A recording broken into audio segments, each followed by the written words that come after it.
Hello and welcome. I am Anel Martinez Villegas, and I am going to present to you my issue project on school funding, specifically where the funds are allocated. We are going to start out by talking about why funds are important, and then I'm going to present two court cases that forced change within the school funding system, and then we are going to talk about legislation that has been passed by voters to promote more funding. I want to begin by talking about funding overall in general and talk about its importance because it provides a foundation in which the institution can thrive to provide the education for student success.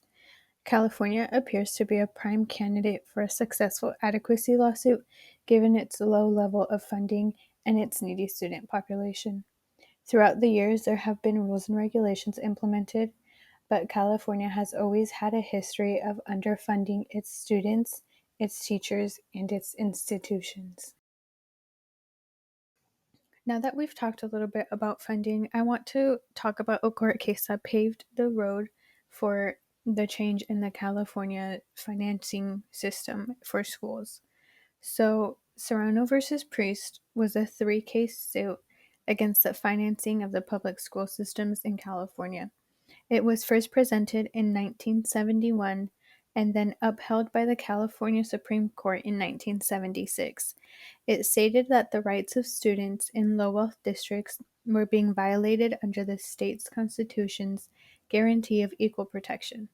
The California Supreme Court discovered that education was indeed important to both society and the individual in order for the individual to succeed and provide for the future in the society. It also showed that students did matter because there was a fight for change for the students.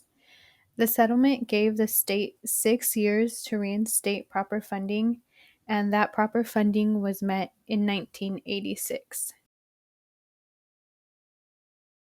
Even though the Serrano case was settled completely in 1983, that was not the end of the inequalities within the state of California. In 2000, Williams versus State of California saw that there was still a problem with the financial system and sought to remedy the inequalities in the public school system. They argued that schools were not providing thousands of students with proper materials, which included textbooks, qualified and trained teachers, and clean environments that were required for learning. The settlement for this lawsuit was $1.2 billion to properly provide for the students and accountability from the superintendents from each district to make sure that students have proper materials for their education and their success. Even though the state of California has had to rely on many more lawsuits than just Serrano versus Priest and Williams versus the state of California, voters have also helped fund education. State legislators proposed Proposition 13 in 1978, which was passed and limits the local property tax rate to 1% of assessed value and restricts the growth in assessed values for property that does not change hands. This equalized funding through the redistribution of local taxes from wealthy to poor schools. It also was passed because the property tax system was completely out of control within this state, and it creates stability for homeowners and also creates a very good, reliable tax revenue stream. This proposition also continues to be supported almost 42 years later.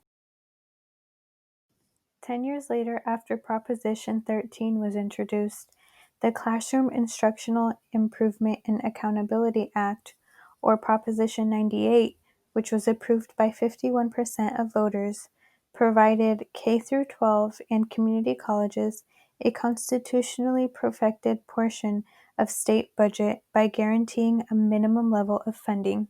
Passed in 1988, this proposition promises an annual increase for education in California's budget. Proposition 98 added two formulas, Test 1 and Test 2, to use to establish the budget based on whether the state was an